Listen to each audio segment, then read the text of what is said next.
Like it starts off just, have you ever been prescribed an orgasm? No, I haven't, and how fantastic is that? It says, walking out of my doctor's Brooklyn office a few months ago, I was surprised to find exactly that word on a list of recommendations for treating my uterine fibroids. So, hopefully this landscape is changing and we'll start hearing more people prescribing regular orgasms for Parkinson's. Hello, my friends. This morning, I actually stumped Google. I didn't even think that this was possible, meaning basically that I entered into the search box, Are Orgasms Neuroprotective? And I didn't get an answer back. I got articles about orgasms and the brain, but nothing specifically about it being neuroprotective. And you're gonna love the way that my mind, I think, operates, and the way that I'm saying yes, they are. And the way that, you'll see. You'll see. Just stick around and you'll find out that answer about why I believe that they are. But I want to say that if you're single, or if you don't have a sex partner, or if you're in a relationship where you have a mismatched libido, that you can still have a healthy sex life. And it's important to acknowledge that, and I know I have friends who are not interested in sex at all. I have friends who can't reach orgasm. This is actually common, and there's a lot of different reasons why this happens. If there's psychological, if there's the medical, there's just indifference about it. People are just not interested in doing it. But maybe, knowing that there's treatment, maybe some of the benefits that I discuss in this video might inspire those who are interested in trying to reconnect and reestablish that circuitry if they can, to seek help and therapy, because there are options out there for you. And I wrote an article in my Substack, which is called The Dill Pickle. The title of the article was Our Primary Sex Life is with Ourself. And I think it's easy to forget this. What inspired that article was this book that's out of print now, sadly, by a woman named Betty Dodson. And the name of the book is titled Liberating Masturbation, A Meditation on Self-Love. And in it, this is the quote that just blew me away. She says, masturbation is our primary sex life. It is the sexual base. Everything we do beyond that is simply how we choose to socialize our sex life.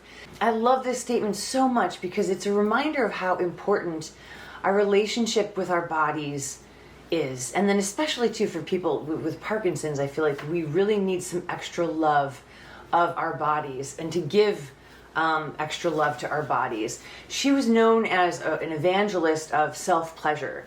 And I would add, I think she's like an evangelist of self-care. Many of us with Parkinson's disease want to do as much as we can for the health of our brain. We want things that are neuroprotective. We want to slow the progression of this disease. So we do things like buy supplements. And supplements, we might not even know what's in them since it's an unregulated business in this country. But we take them anyways. We do red light therapy. We see nutritionists. We change our diet. We exercise. We do things because we care and because it matters. And it's not that I'm arguing against any of those things. But like with exercise and diet, for example, there are clear benefits for our brain, right? That is why they're recommended. Now, there are clear benefits of people having an orgasm. And what I don't understand is why it's not like, I feel like it should be like in the list, like no matter where you go, Michael J. Fox website, the American Parkinson's Association, any of these websites I feel like should have orgasms listed as being good for our brains and health and good for people with Parkinson's. Even, I understand that, yes, Parkinson's happens with typically in an older population of people. Well, older people there are still people who are sexually active.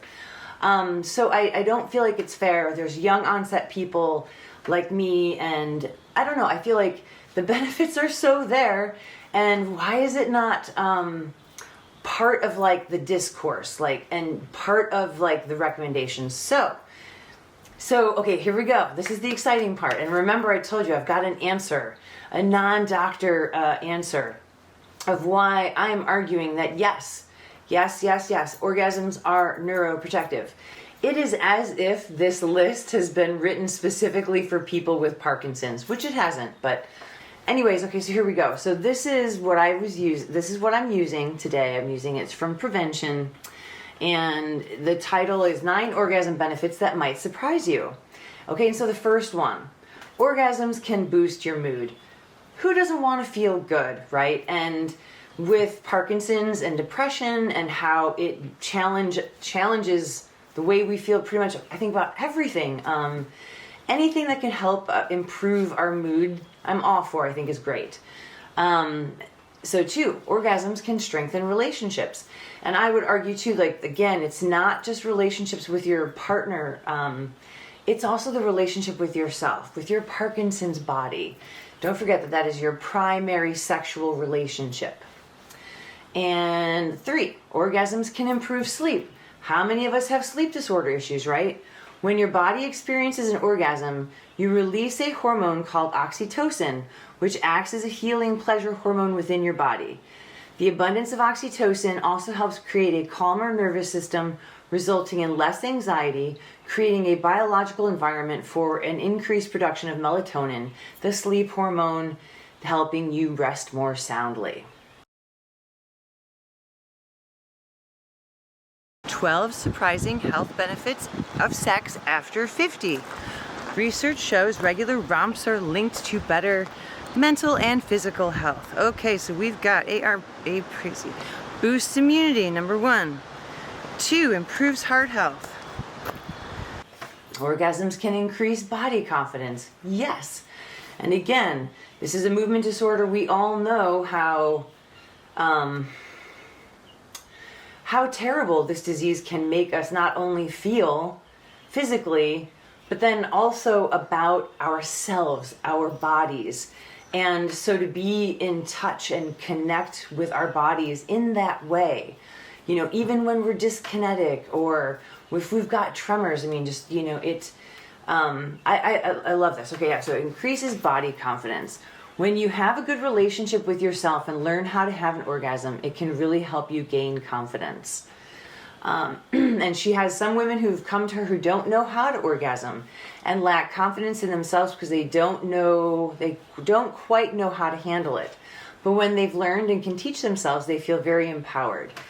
Yes, this is a benefit, right? All of these are super beneficial for people with Parkinson's, I believe. Okay, orgasms can reduce stress. Feeling stressed out? You can try achieving an orgasm to help you relax. Yes. The physical release after an orgasm can be tremendous, allowing the body to fully relax and be still. The coordinated breathing that occurs and focuses on orgasm helps redirect thoughts away from stress and towards pleasure. Yes, stress, reducing stress, we all know how stress affects our symptoms. Helps with symptoms of menopause. Regular sex activity can help counteract the physical changes. Reduces the risk of prostate cancer. For men, several studies have revealed a link between frequent orgasms and a lower risk of prostate cancer. In one Harvard study of almost 32,000 men found that the more a man ejaculated, the lower his risk of cancer. In fact, those who ejaculated more than 20 times per month reduced their prostate cancer by about 20%, compared with those who ejaculated 4 to 7 times per month. 6. Orgasms can improve your complexion and add a glow. Okay, that sounds great too. You can consider orgasm a sexual retinol, and with ongoing and consistent usage, will help your skin act younger and look better. And actually the Vogue talks about how beneficial orgasms are for the skin, and I guess like sagging skin, it had some benefit. I can't really remember at the moment, but orgasms can strengthen your pelvic muscles. Okay, this is great. Women and like the urinary incontinence issues, these movements use the same muscles that are engaged during Kegel exercises, and an article published in the Journal of Women's Health Issues and Care claimed that with routine orgasms, the pelvic floor will become stronger and can improve mobility. Okay, number 8, it sounded ridiculous, right, at first, but then I was like, oh my God, like this is it. So when you look at what are the neuroprotective agents, anti-inflammatories is one of the neuroprotective agents on the list. And right here, It says experts agree that orgasms can help increase the circulation of blood flow throughout the body. When you're experiencing low circulation, you're more vulnerable to inflammation. So a circulation boost from an orgasm can work as a good anti-inflammatory support. So this one statement from Prevention online of it being, offering an anti-inflammatory support. I don't doubt that for a second, that an orgasm helps increase the circulation of the blood. I mean, just think of the images of like what comes alive in the brain, and then how they feel. So I don't doubt this at all. And then if indeed it has anti-inflammatory benefits, then the answer to the question would be, then orgasms are neuroprotective. 9 burns calories. 10 enhances brain health. Several studies suggest that frequent sexual activity may have a beneficial effect on the brain, particularly in older adults. A 2016 study of nearly 7,000 adults aged 50 to 89 found that those who engaged in sex more often demonstrated enhanced recall on memory tests. Hey, extends your life. You are never too old to have sex, researchers say, and making it a regular part of your routine may be a tool to extend your lifespan. So there you have it.